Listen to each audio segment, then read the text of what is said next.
Welcome to the HEARTS Entwined podcast. In this podcast, we'll be having discussions around the secrets which attract lasting, healthy, fulfilling relationships, creating a healthy mindset, and what women should know and understand about men. Introducing your host, Lyn Smith, the Queen of Hearts, relationship expert, trainer, speaker, and best-selling author of the Cupid's Bow technique. Lyn's mission is to have a positive impact in reducing divorce, domestic violence, and suicide. Welcome to the HEARTS Entwined podcast. This is your host, Lyn Smith, the Queen of Hearts. And today, listeners, I'm going to be talking about first dates and the mistakes we make.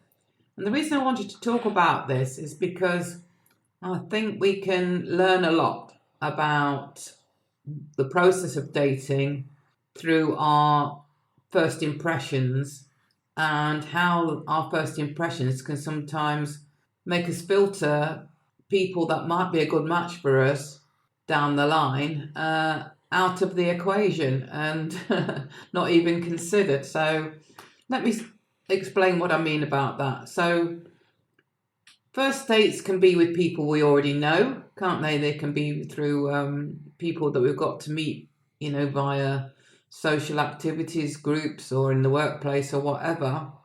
So we know a little bit about that person, so we can go on a first date with those people that we already know a little bit about, and have got a general sense of who they are and probably already feel comfortable with. But then we can also be in a position where we date strangers, don't we? On the back of probably meeting via a dating app, or again through friends, or through a social situation. And what I've learned on the back of talking to clients is that some of these clients will automatically, especially if it's somebody they don't already know or have any sort of history with, decline to go on a second date with a guy because they don't feel the chemistry or the attraction is there.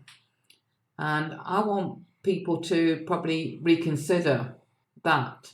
Why not go on a second date? Because if you've had a good time and you've got along pretty well, but you just felt there's not that initial chemistry, and that's what you're looking for, that passion, that chemistry, that fire, and it's that wasn't there, it doesn't mean that it can't happen further down the line.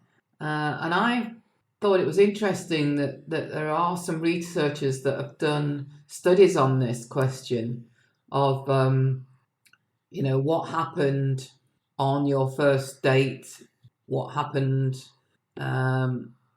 subsequently, and followed up on these couples a few years later. And then, within that study, did it over a 20-year period, probably following up every 5 years, I think, in some studies.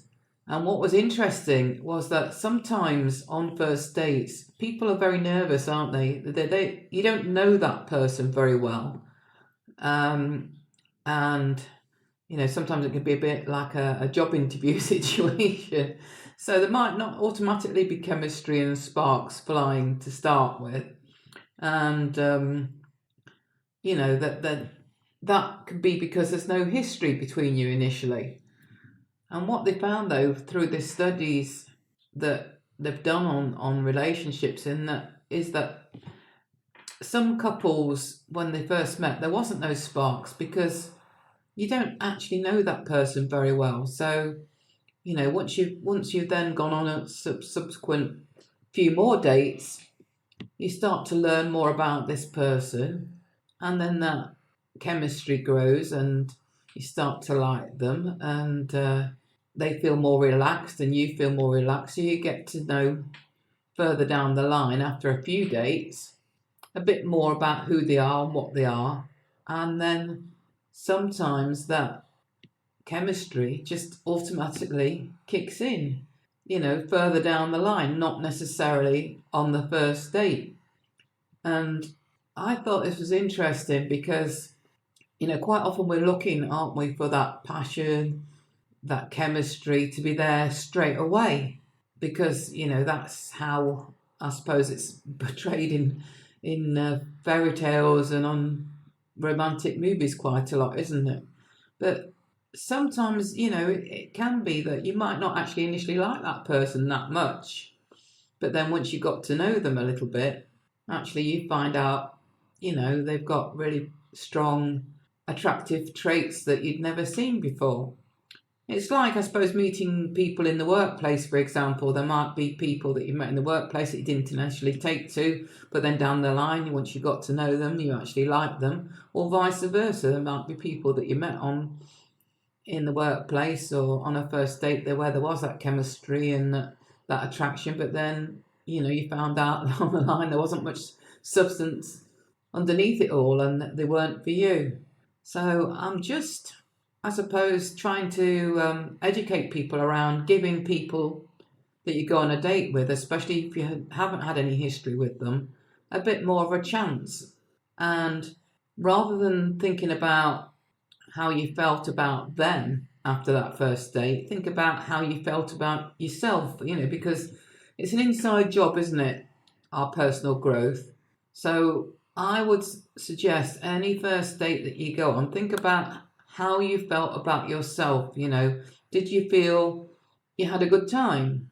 Did you feel, there was shared values and aligned morals, and that you felt safe, for example, and well looked after on that date, even if there wasn't that initial spark or chemical attraction or butterflies in the stomach or whatever you want to call it.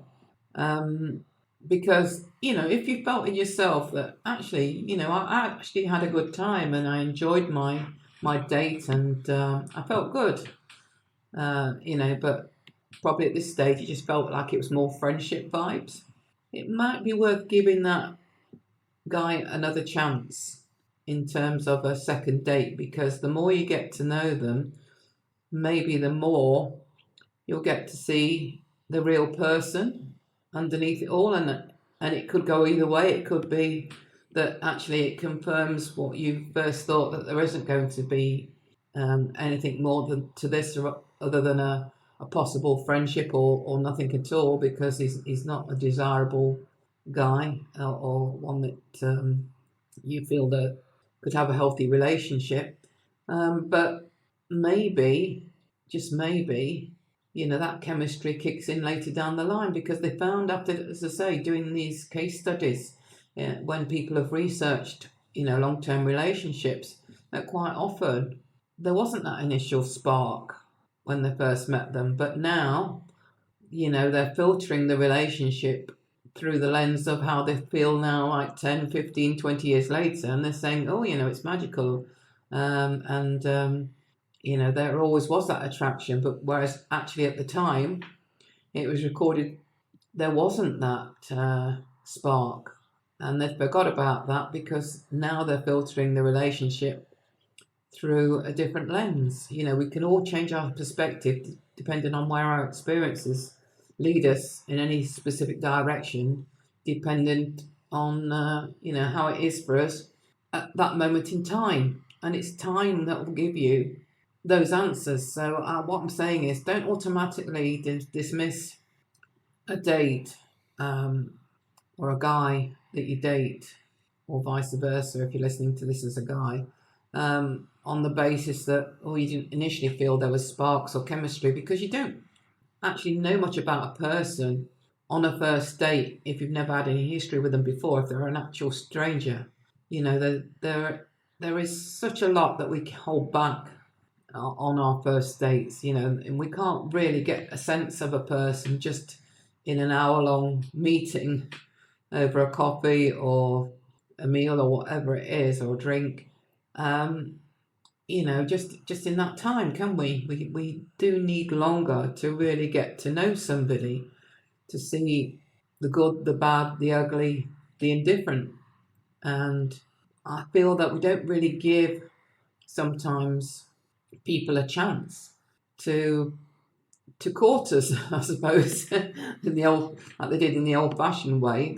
You might initially thought, this guy's arrogant, or this guy's, not that physically attractive.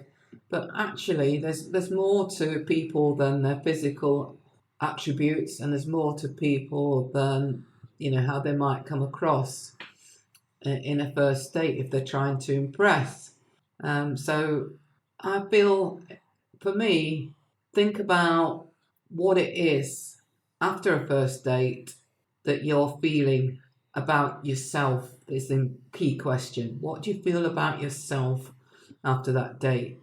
And if there's loads of negatives and red flags, fair enough. You don't want another date. But if you actually thought, what, that was a really pleasant, good experience, why not leave the door open to at least 1 or 2 more dates to see where it takes you, rather than being instantly dismissive and thinking, well, I've not had the butterflies, I've not felt the chemistry, I've not felt the spark, so that's it. I'm going to shut the door on this one and move on. And then find that, you do have a date with somebody where that is that initial chemistry, but then it doesn't go any further because they're either not interested in you, or you find out, you built some sort of fantasy around that initial chemistry, around who and what this person would be. And that's not showed up to be the case.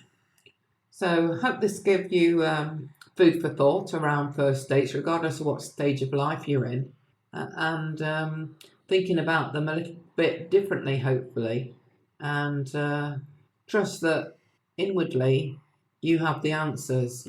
It's not about comparing yourself to others. It's not about looking external at the guy or the girl and thinking, what do I feel about them initially? But looking at yourself and really asking that key question, how do I feel after that experience? And if it's mainly, good, solid, consistent, safe, good vibrations in terms of you had a nice time, then maybe it's worth a second date or a third date or a fourth date to get to know them that little bit more and see if that spark and chemistry evolves over time. And, it just gives us a little bit more in terms of options, rather than having a swipe left approach, or is it swipe right? I don't know these days. But, dismissing is what I'm saying, rather than giving that person an opportunity to show you who they really are, because we're not automatically comfortable on first dates, and it does take more than a first date to get to know somebody properly, doesn't it? So on that note, I'm going to say true love starts with opening our hearts, and until next time, goodbye for now. Thanks for listening to the Hearts Entwined podcast. You can follow Lyn via the Facebook group 2 Hearts Entwined, or search Lyn Smith, inspirational speaker, at LinkedIn, or email lyn@hearts-entwined.com. That's LYN@hearts-entwined.com. Remember, true love starts with opening our hearts.